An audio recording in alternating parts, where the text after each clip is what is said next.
And now, the best 60-ish seconds of your week.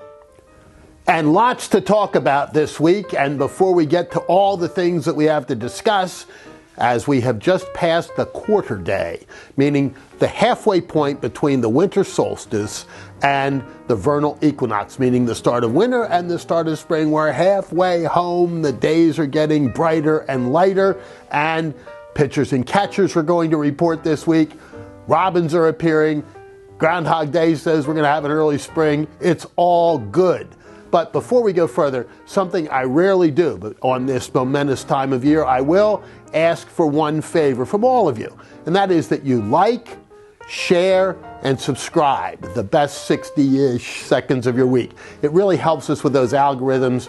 It's a free form of advertising. It lets the folks at Facebook and YouTube and elsewhere know that people want to watch this, and it allows others to see it for free each week. And just as we're taping this on Thursday afternoon for your Saturday morning enjoyment, we find that the special prosecutor has released his report about Joe Biden and the classified top secret materials that he had. Now, as you know, Donald Trump has been criminally charged for papers that he had as president of the United States, but Joe Biden is not going to be charged for papers that he had as vice president. Obviously a much, much different standard, both judicially and in terms of who had the right to those papers.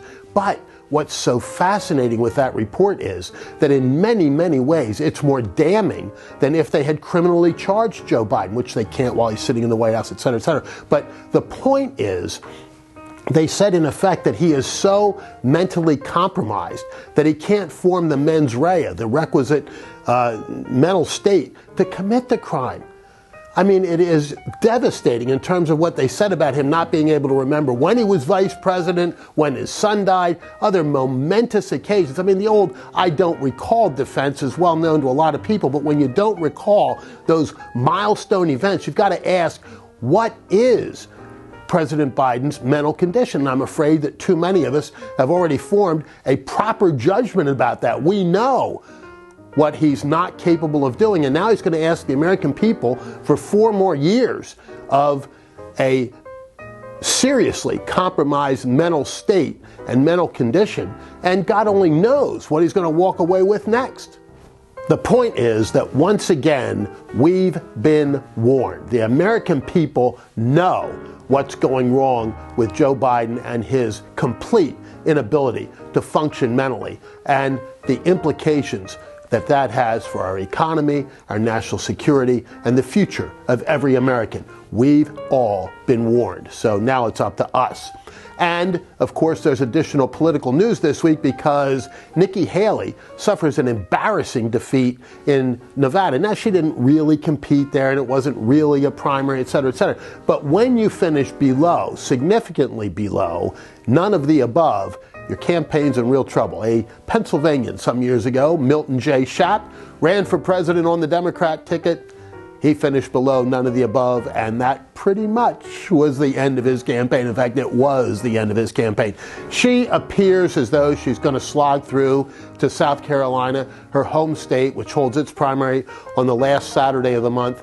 She may be able to do that because she's apparently got the money to do that, but what happens then? Because Donald Trump still holds a commanding lead in every poll in South Carolina, and it's going to be very difficult for her to explain a loss there as well. So what we said a couple of weeks ago, I think, continues to be true, and that is that the Republican nomination at this point is pretty well locked down. And as some of you may know, I spent the last few days over in the United Kingdom on the other side of the pond watching my son play his final days of American football in Scotland. They lost the national championship by that much, but he had a great run there, was MVP of his team, and yeah, I'm bragging a little bit like a proud dad would. But while I was there, King Charles announced, or his palace announced, that he has a form of cancer. It doesn't sound like it's prostate cancer. It was apparently discovered while he was undergoing treatment for an enlarged and apparently benign enlarged prostate. And so there's a lot of concern about what it actually is and what the future portends for him. But this much we can say with absolute certainty: we all should be praying for King Charles. Back on American soil and in my home state of Pennsylvania, Democrat Governor Josh Shapiro this week delivered his budget message. Now, if there's anything that Josh Shapiro likes more than spending other people's money, it's listening to the sound of his own voice. He goes out there and he channels his Barack Obama. I mean, he's been doing that since 2008. It's really almost comical at this point to watch him try to sound exactly like Barack Obama. 90 minutes worth of diatribe about how we can spend more and more and more. He's asking the people of Pennsylvania to spend 7%. It actually looks like it's closer to 8% increase. How many families are getting 8% increases in salary this year, while at the same time seeing prices at the grocery store spike to levels that are really, really difficult for most Pennsylvanians?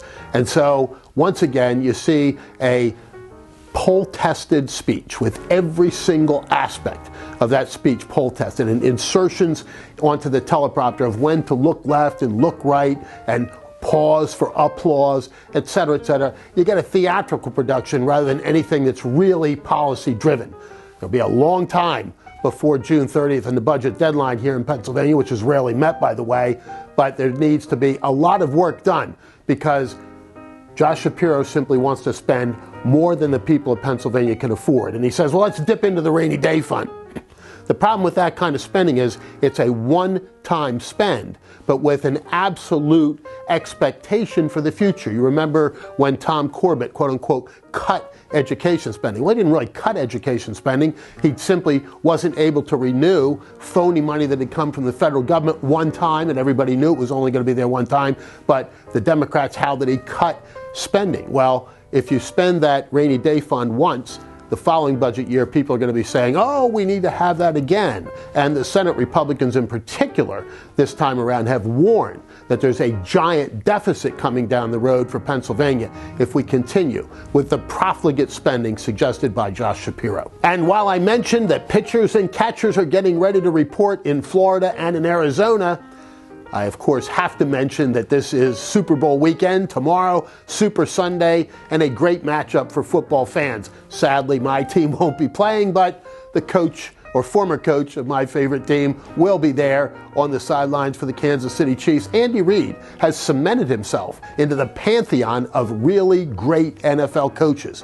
What happened while he was in Philadelphia, I still can't explain, but there is a big part of me that still loves Andy Reid, and so I'll be rooting for the Chiefs. But on the other side of the line are some pretty impressive human beings and some really wonderful people. Brock Purdy in particular, wonderful story, wonderful man. You've kind of got to root for him. And Christian McCaffrey, who's a virtual machine on the field, would be the second father-son combination to win a Super Bowl with the same franchise. I'm sure you know who the other one is. But there's a link there to Pennsylvania, my home state as well. Ed McCaffrey from Allentown, PA. And the NFL announces this week that the Philadelphia Eagles, my first love among the NFL, will open their season in my native land, in Sao Paulo, Brazil, in Corinthians Stadium. And you know I'll be there on September 6th, the day before Brazilian Independence Day. So it all kind of meshes together. What was really interesting was Jeff Lurie was out there talking about the 38 million Brazilian sports fans. And I'm like, what in the heck is he talking about? I have no idea whether he has any concept of what Brazil is really like. Because I can tell you there are a hell of a lot more than 38 million sports fans in the nation of Brazil. There are 200 million anytime they're in the World Cup. And most of the time there are a lot involved in other sports as well. And the world will get to see, or at least the NFL world will get to see, the city of Sao Paulo, which is enormous. I mean, it literally makes Manhattan Island look like a little village. A wonderful city. It'll be a lot of fun, and I'm looking forward to being there. We often take this time at the end of the best 60-ish seconds, which went a little longer this week, to chat about those who have left us. But this week, I'll just reflect on a couple of birthdays this past week. The same day, Ronald Reagan, and you know he would have been talking about celebrating the umpteenth anniversary of his 39th birthday, but February 6th, and the Sultan of the SWAT, the Babe, also on the same day. Two great Americans whose lives we all celebrate. And as we celebrate those two great lives, we look forward to two very significant events this week. For lovers, it's St. Valentine's Day. And for those who think that that's somehow a creation of Hallmark or the candy industry, take a minute to read the story of St. Valentine, a Christian martyr who gave rise to the love story that has become St. Valentine's Day. And this year, the same day is Ash Wednesday for Christians, the beginning of Lent and all that it entails. And so I wish for all who observe Lent a really holy Lent for 2024. And for now, that is the best 60-ish seconds of your week.